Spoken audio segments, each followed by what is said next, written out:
नमस्कार दोस्तों, कैसे हैं आप लोग। आपका स्वागत है मेरे YouTube चैनल पर। दोस्तों, पिछली वीडियो में मैंने आपको संविधान के बारे में काफ़ी विस्तृत जानकारी दी थी। उम्मीद करूंगा आपको वो सब समझ आई होगी। और आज हम संविधान को या 11वीं क्लास का पहला जो अध्याय है पॉलिटिकल साइंस का, संविधान क्यों और कैसे, आज इसको हम आगे बढ़ाएंगे। पिछली कक्षा में मैंने आपको बताया था कि संविधान क्या होता है और भारतीय संविधान कैसे बना और हमें संविधान की आवश्यकता क्या है, और इसके साथ हमने कुछ बेसिक क्वेश्चनों को भी चर्चा करी थी।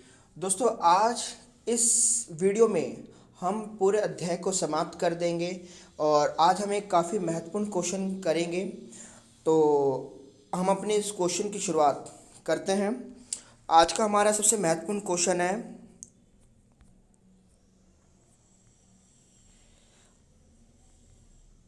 आज का हमारा सबसे महत्वपूर्ण क्वेश्चन, संविधान में विभिन्न देशों से लिए गए प्रावधान। देखिए दोस्तों, मैं आपको समझाने से पहले एक बार बात बता देता हूँ कि प्रावधान का मीनिंग क्या होता है। देखिए, प्रावधान का मीनिंग नियम से है, यानी हमने दूसरे देशों से प्रावधान या नियम क्या क्या चीज़ें ली है। लेकिन अब यहाँ एकेडमिक क्वेश्चन किस टाइप से आएगा मैं आपको वही बता देता हूँ। तो क्वेश्चन तो कभी कभी सरल भी आ जाता है कि भारतीय संविधान में विभिन्न देशों से कौन कौन से प्रावधान लिए गए थे। एक इस टाइप का क्वेश्चन आ जाता है। एक दूसरे टाइप का भी क्वेश्चन है कि क्या भारतीय संविधान उधार का लिया गया एक थैला है, नियमों का उधार कर लिया एक थैला है। तो क्वेश्चन इस टाइप से भी आ जाता है। लेकिन मैं आपको स्पष्ट कर देता हूँ, ये बात बिल्कुल सच है कि हमने बहुत सारी चीज़ें दूसरे संविधान से ली, लेकिन भारत का जो संविधान है वो एक कॉपी संविधान नहीं है। आपको याद रखना होगा, हमने दूसरे देशों से केवल एक आइडिया लिया, ना कि उसको हमने सेम टू सेम कॉपी किया। तो ये तो भारतीय संविधान की एक विशेषता हुई कि हमने विभिन्न देशों से उनके संविधान से जो अच्छी अच्छी बातें थी उसको हमारे भारतीय संविधान या प्यारे हिंदुस्तान के संविधान में सम्मिलित किया। ठीक है, तो ये इसी तरीके से है जैसे हम अच्छी आदतों को सीखते हैं अपने रोल मॉडल के माध्यम से या बड़े जनों के माध्यम से। तो इसी तरीके से भारत का संविधान नया था 1947 में, और उस समय से पहले काफ़ी देशों के संविधान बनकर तैयार हो चुके थे। तो हमने क्या किया, विभिन्न देशों के जो अच्छे अच्छे प्रावधान थे वो हमने यहाँ से ले लिए। तो ठीक है, मैं आपको इस क्वेश्चन में बताऊंगा कि हमने विभिन्न देशों से क्या क्या लिया है। और मैं अभी आपको थोड़ा एकेडमिक बताता हूँ कि जब आप ये क्वेश्चन आए, चांसेस इसके 6 मार्क्स में होता है या MCQ में भी 1 मार्क्स का आ सकता है। अगर मैं आपको 6 मार्क्स के अकॉर्डिंग बताऊं तो आपको सीधा लिख देना है, यानी आपको पॉइंट्स को एक्सप्लेन नहीं करना। ठीक है, एक एक पॉइंट्स को मैं आपको डिटेल भी बताऊंगा, और ये सभी पॉइंट्स आने वाले चैप्टरों में पूरा विस्तृत जानकारी इसकी दी जाएगी। तो पहला हम पढ़ते हैं ब्रिटिश संविधान से कि हमने ब्रिटिशों से क्या लिया। जैसा आप जानते हैं कि हम 1947 से पहले ब्रिटिश उपनिवेश थे, ठीक है, या उसके कॉलोनी थे, और जाहिर सी बात है कि भारतीय संविधान में ब्रिटिशों का प्रभाव होगा ही होगा। ठीक है, तो ब्रिटिश संविधान से हमने सबसे पहले ही जो चीज़ ली है वह सर्वाधिक वोट की जीत प्रणाली, first pass the post system. देखिए दोस्तों, ये बड़ा सरल है। इस प्रणाली में सिर्फ इतना ही होता है कि जिस पार्टी को सबसे ज़्यादा वोट मिल जाते हैं वो पार्टी जीत जाती है। और इसकी विस्तृत जानकारी हम चैप्टर नंबर 3 में पढ़ेंगे, इलेक्शन एंड रिप्रेजेंटेटिव में। ठीक है, उसके बाद संसदीय प्रणाली, आप संसदीय प्रणाली को भी जानते हैं। संसदीय प्रणाली जहाँ पर 2 सदनों की व्यवस्था होती है। ठीक है, ये भी हमने कहाँ से कॉपी किया है, मतलब लिया है ब्रिटिश संविधान से। इसकी डिटेल आपको 5वें अध्याय में मिलेगी। उसके बाद कानून निर्माण की विधि, यानी हाउ टू मेकिंग लॉ। हमारा संविधान में जो कानून कैसे बनता है, आप जानते हो कि आप हर दिन कोई ना कोई नया कानून सुनते होंगे, या हर चीज़ चारों ओर कानूनों से घिरी हुई है। ठीक है, आपका जीवन भी कानूनों से घिरा हुआ है। आपको कानूनों के भीतर ही कार्य करना होता है या अपना विकास करना होता है। लेकिन आपने कभी सोचा कि भारत का जो कानून है वो बनता कैसे है? तो इसकी डिटेल मैं आपको 5वें अध्याय में दूंगा, विधायिका वाले चैप्टर में। उसके बाद कानून का शासन, ये तो मैं आपको पिछली वीडियो में भी बता चुका था कि भारतीय जो संविधान है यहाँ पर कानून का शासन है, यानी कानून की नज़र में सब बराबर है, कोई बड़ा या छोटा नहीं। एकल नागरिकता का प्रावधान भी हमने कहाँ से लिया है? ब्रिटिश संविधान से। उसके बाद अमेरिकी संविधान। देखिए दोस्तों, अमेरिका के संविधान से भी हमने काफ़ी कुछ प्रावधान लिए हैं, और जिसमें सबसे महत्वपूर्ण प्रावधान है मौलिक अधिकार। जो हमने फंडामेंटल जो राइट है वो हमने अमेरिका के संविधान से लिया है, बस एक आइडिया लिया है, ना कि सेम टू सेम हमने उस तरीके से उसको कॉपी किया है।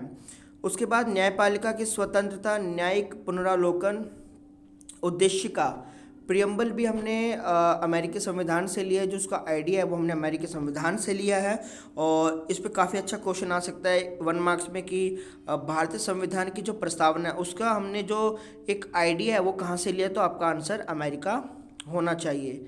न्यायाधीश या सुप्रीम कोर्ट के जज को हटाने की प्रक्रिया का भी तरीका हमने कहाँ से लिया है? अमेरिकी संविधान से। उसके बाद आयरलैंड के संविधान से। देखिए दोस्तों, इस पे 100% चांस है, आप इसको अभी याद रख लेना, क्योंकि 100% चांस है कि ये क्वेश्चन आता है 1 मार्क्स में, कि जो आयरलैंड का जो संविधान है वहाँ से हमने सिर्फ एक चीज़ ली है, डीपीएसपी, भारत के नीति निर्देशक तत्व। संविधान के 4थे अध्याय में इनका वर्णन है, और दूसरे अध्याय मौलिक अधिकार में हम इसको अच्छे तरीके से क्या करेंगे? एक्सप्लेन करेंगे। लेकिन आपको फिलहाल ये ध्यान रखना है कि भारत में जो नीति निर्देशक तत्व है वो हमने आयरलैंड के संविधान से लिए है। फिर आता है फ्रांस का संविधान। फ्रांस के संविधान से हमने समानता, स्वतंत्रता, बंधुता का सिद्धांत लिया है। ये आपको ध्यान रखना है कि फ्रेंच रेवोल्यूशन का आधार भी यही 3 स्लोगन थे, स्वतंत्रता, समानता और बंधुता। फिर कनाडा का संविधान। कनाडा से हमने शक्तियों का बंटवारा, अर्धसंघात्मक सरकार, अविशिष्ट शक्तियाँ। रूस के संविधान से हमने मौलिक कर्तव्य। इस तरीके से आपको ये सारी बातें क्या कर लेनी है? याद कर लेनी है, क्योंकि ये अभी मैं ज़्यादा डिटेल में इसलिए नहीं जा रहा क्योंकि आने वाली वीडियो में इसको हम ऑलरेडी डिटेल के साथ पढ़ लेंगे। ठीक है। संशोधन प्रक्रिया हमने साउथ अफ्रीका के संविधान से लिया, काफ़ी महत्वपूर्ण संशोधन प्रक्रिया है जो मैं आपको आने वाले चैप्टर में बताऊंगा। ठीक है दोस्तों, आपको याद रखना है कि किन किन देशों से हमने किस किस टाइप के प्रावधान लिए हैं। 6 मार्क्स का क्वेश्चन भी आ सकता है, 1 मार्क्स का क्वेश्चन भी आ जाए। क्वेश्चन किसी भी तरीके से है, बस आपको याद होना चाहिए, फिर आप उस हिसाब से इसको लिख देना। देखिए दोस्तों, अगर मैं आपको फर्स्ट अध्याय की बात बताऊं तो इसमें 2 या 3 क्वेश्चन ही महत्वपूर्ण थे जो मैं आपको बता चुका हूं, लेकिन अभी बुक में काफ़ी कुछ ऐसे छोटे छोटे क्वेश्चन हैं, उनसे भी मैं आपको अवगत करवा देता हूं ताकि किसी भी प्रकार की कोई समस्या नहीं। जैसे कि आप क्वेश्चन देख रहे हैं स्क्रीन पर, भारत के संविधान में राष्ट्रीय आंदोलन की भूमिका। ये ठीक है दोस्तों, मैं आपको पहली वीडियो में बता चुका था कि जो भारत का जो संविधान था वो आकस्मिक नहीं बना। भारत के संविधान बनने में काफ़ी लंबी प्रक्रिया थी, क्योंकि आपको पता होगा कि जब भारत में पहला स्वतंत्रता संग्राम 1857 में अंग्रेजों के खिलाफ लड़ा गया था, तो उसके बाद से या 20वीं शताब्दी की शुरुआत से भारत के नेताओं का एक एम था, एक लक्ष्य था कि भारत जैसे ही आज़ाद होगा तो उसमें हम संवैधानिक व्यवस्था को अपनाएंगे, लोकतंत्र को अपनाएंगे, और ये बात हमारे प्रियम्बल यानी प्रस्तावना में भी झलकती है। तो बस ज़्यादा लंबा क्वेश्चन नहीं आएगा, यहाँ पर 1 या 2 मार्क्स का क्वेश्चन इस तरीके से आ सकता है।